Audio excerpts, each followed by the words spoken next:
Hello guys, White Witch 110. Isn't this pretty?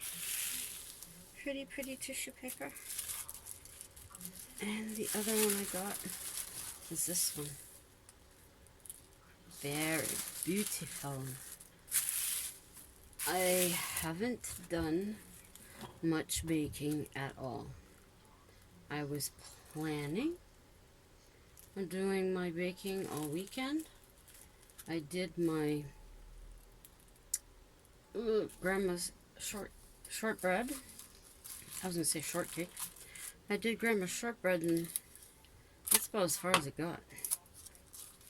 Then today, hubby was gonna do some, and then he changed his mind. Then I thought, oh, okay, well maybe I'll do mine. And I just couldn't get motivated. Could not get motivated. Well, as you've seen, we went out earlier to the store, and holy mackerel, it was windy. There are certain spots along our block where the way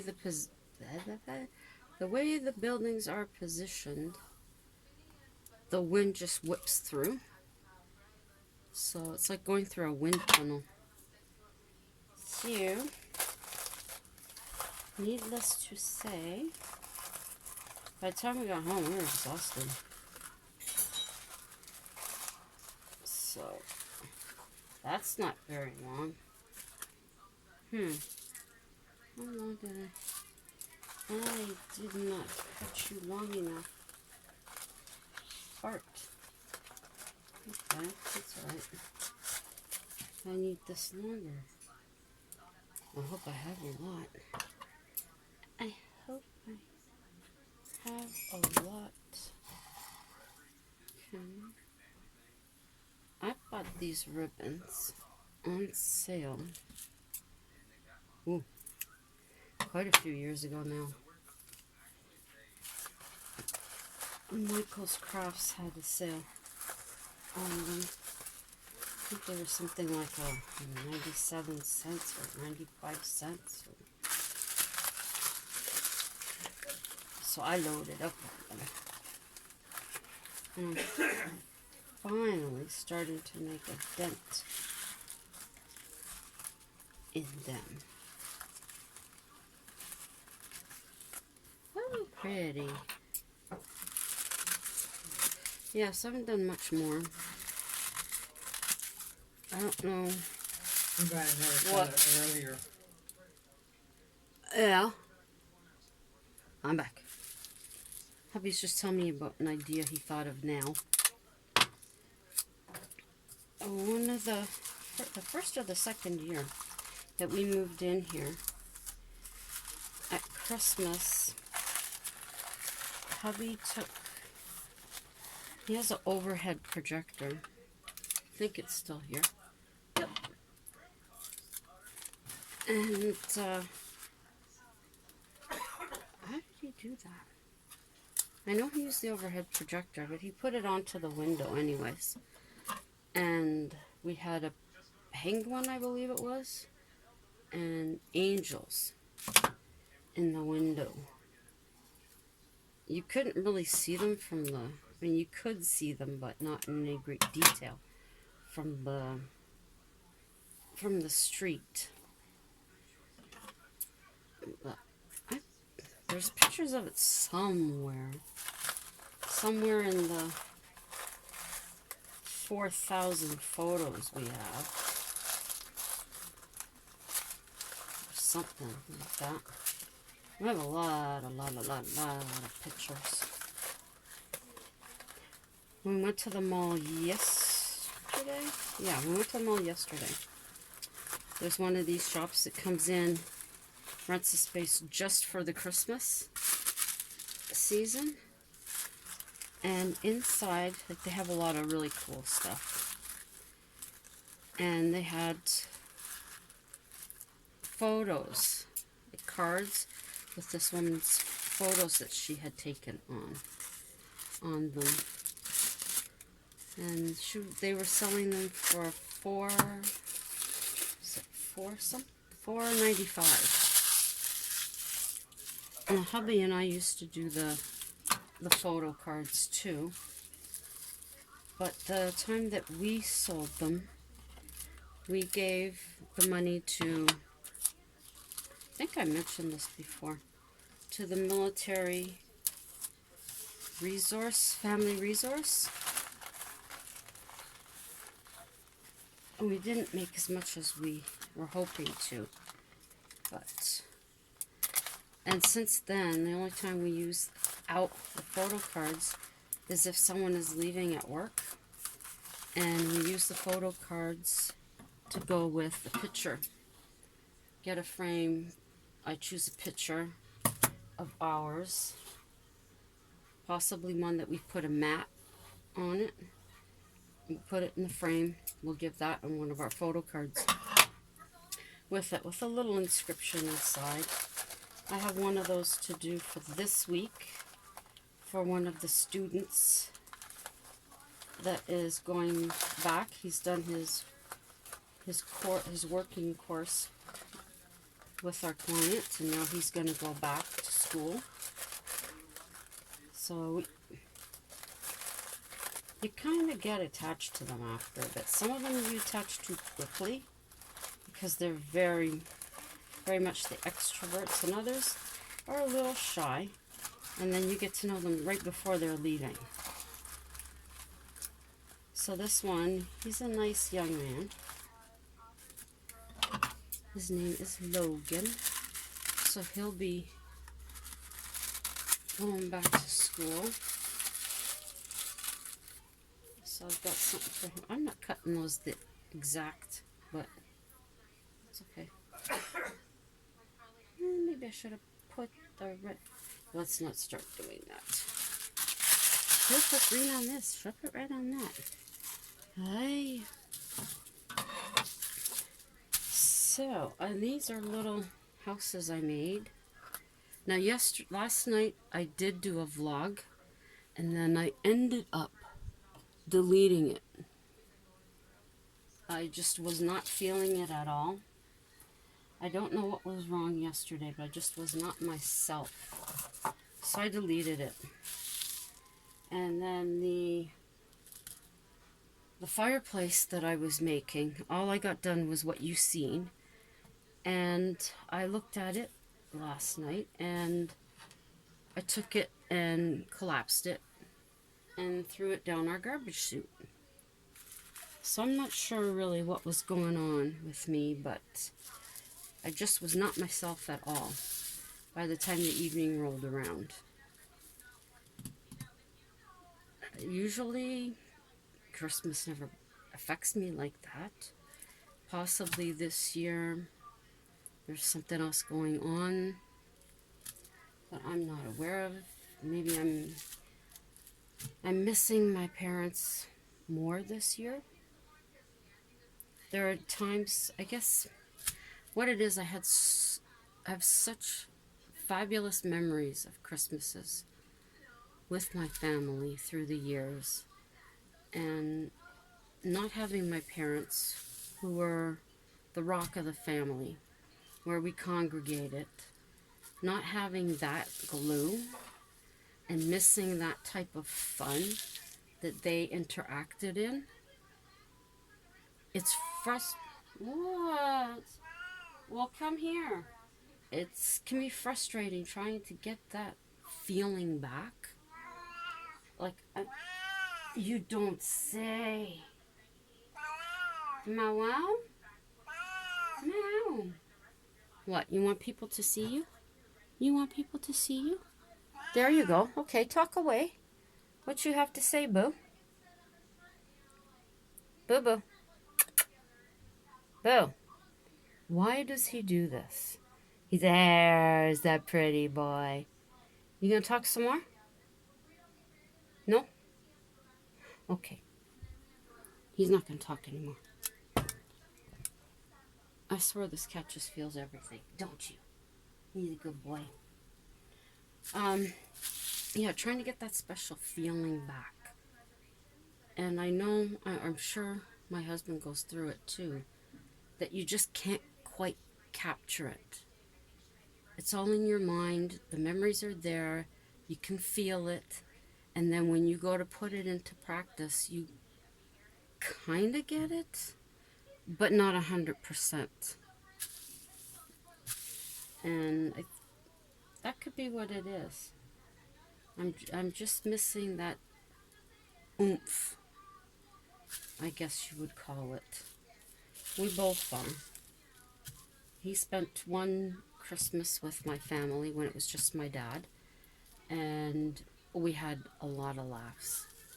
So I unfortunately never got to spend a Christmas with his parents because they were both gone by the time we met.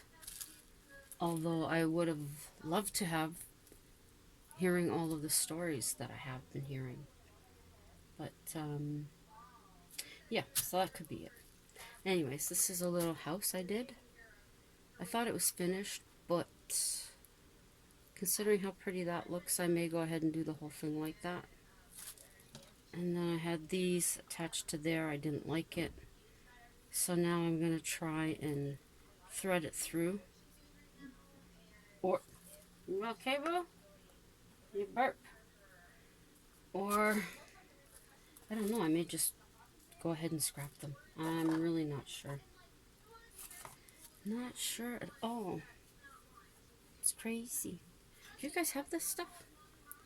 Bubbly? Sparkling strawberry? This stuff is good. Water.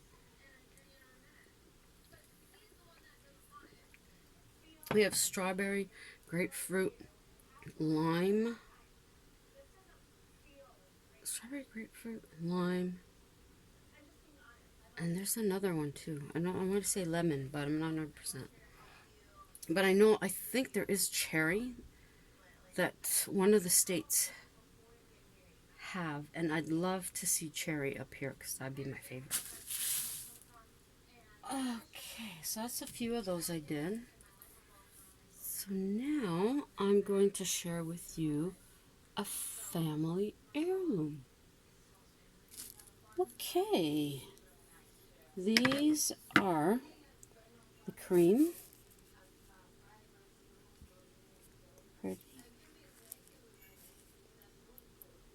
and sugar that were always on the dinner table.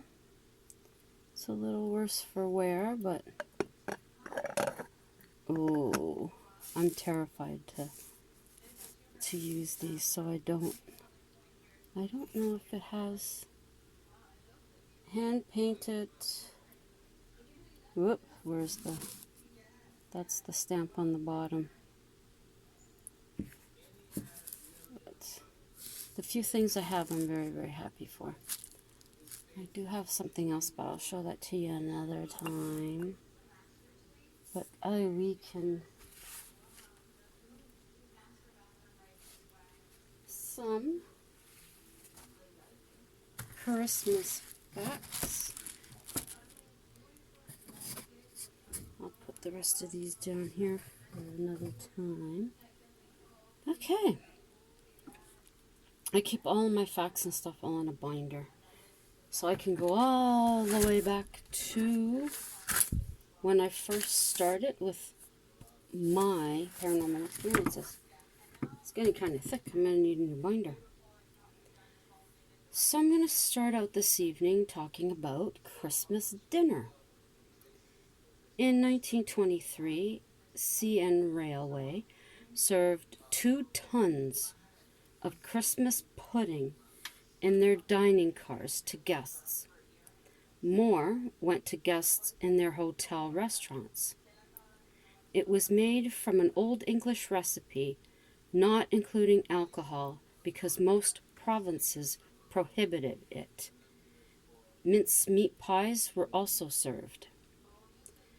Many provinces have cranberry bogs. As well as eating them, they are used for dye in rugs and blankets. William McNeill was the first in 1872 to cultivate the fruit in Canada. Early black was one variety. Americans have cultivated cranberries from Massachusetts to Wisconsin. The American Cranberry Exchange mailed recipe books to Canadians. In 1892, the first carload of cranberries were shipped to Montreal. Herbert Euler found glass jars and sent cranberries to soldiers overseas during World War II.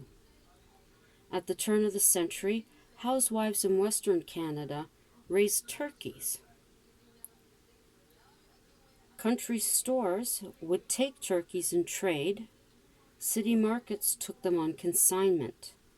Butchers bled them, and this was known as dressed. Customers gutted their own birds. People were advised a good bird had shiny feathers. Manitoulin Island was swarmed with grasshoppers. A.J. Wagg Sr. brought turkeys to the island, hearing they ate the bugs. The birds thrived and were sold to mainlanders.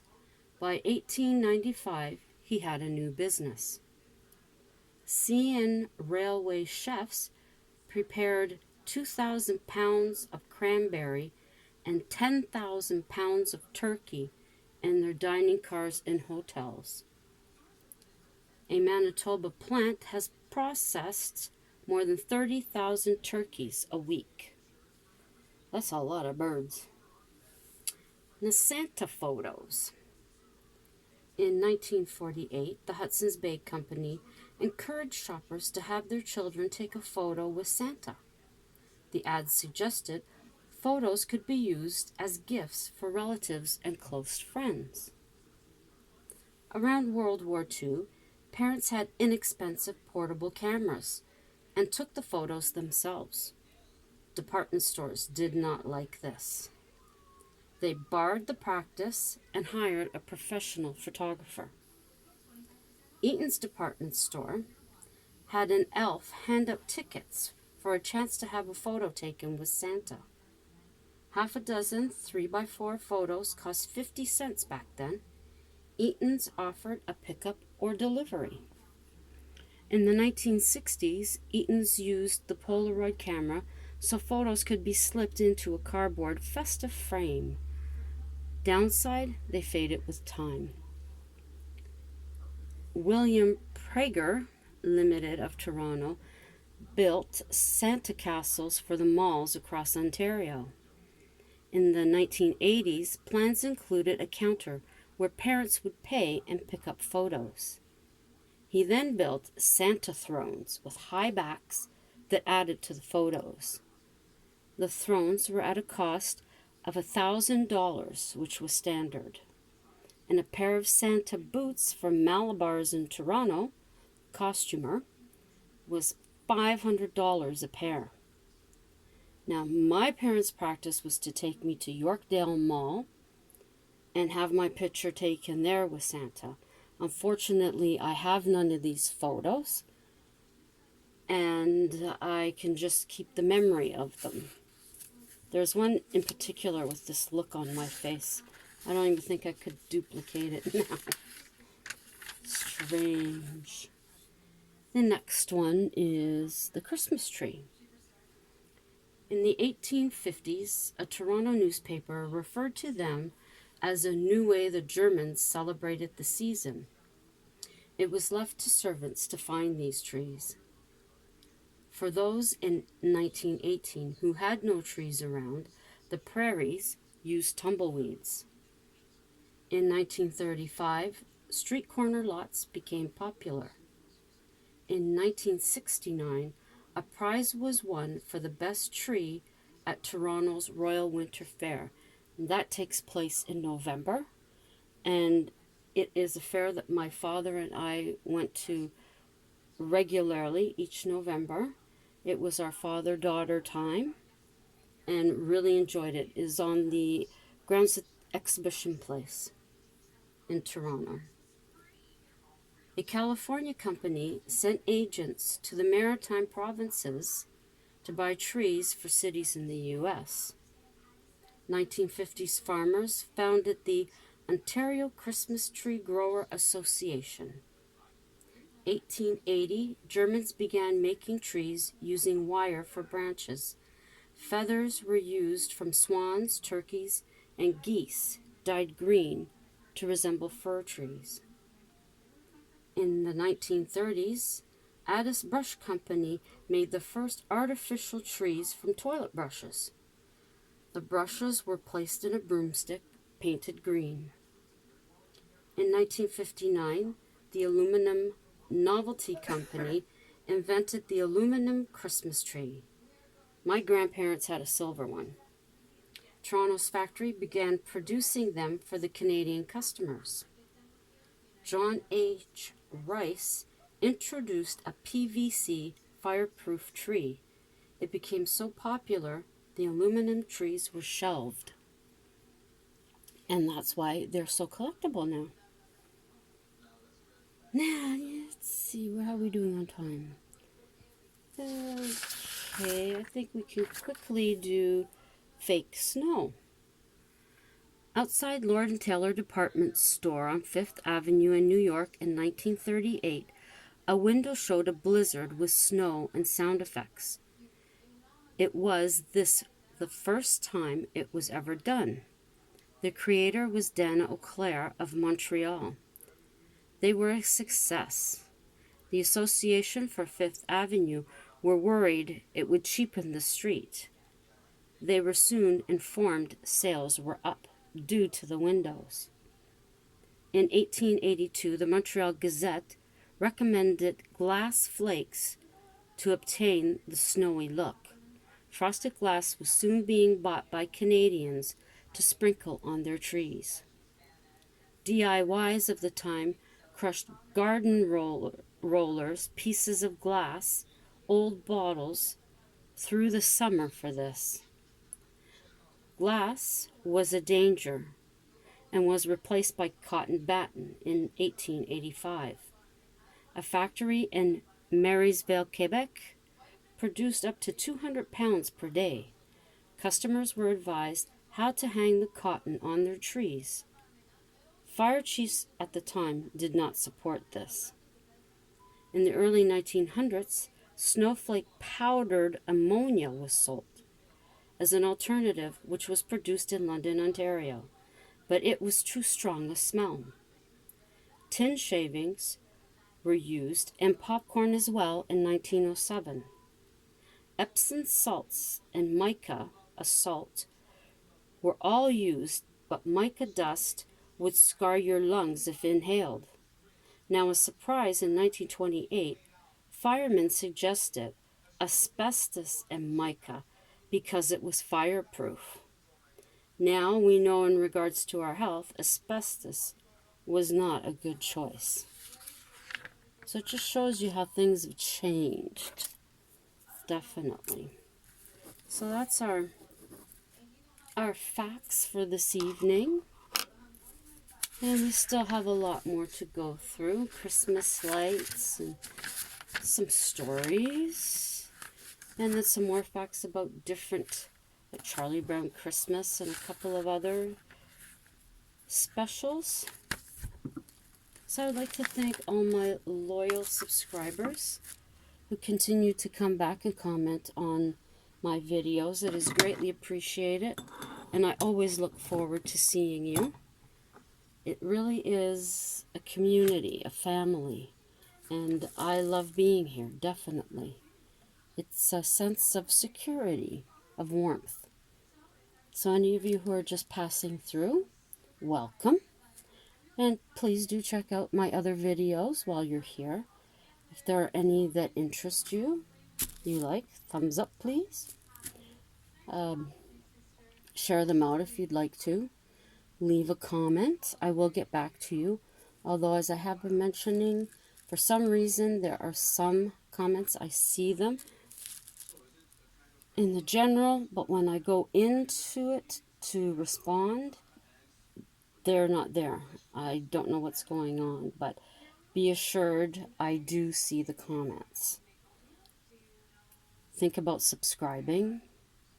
Hit the notification bell so you'll know when I upload. And if I do intend on doing any baking, well, I should. Not tonight, but possibly tomorrow. I will vlog that for you. Or if hubby does some, I'll vlog his for you. Sounds like a plan, don't you think?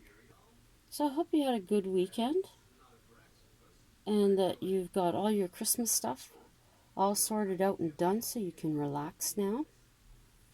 I believe we have. Maybe just one more thing. That's about it. And have a great week. Have a enjoyable Monday. And if you're starting your holidays, like I know a lot of people are right now, enjoy and try to relax and don't stress out too much. So until tomorrow, as always, love you all. Ciao for now.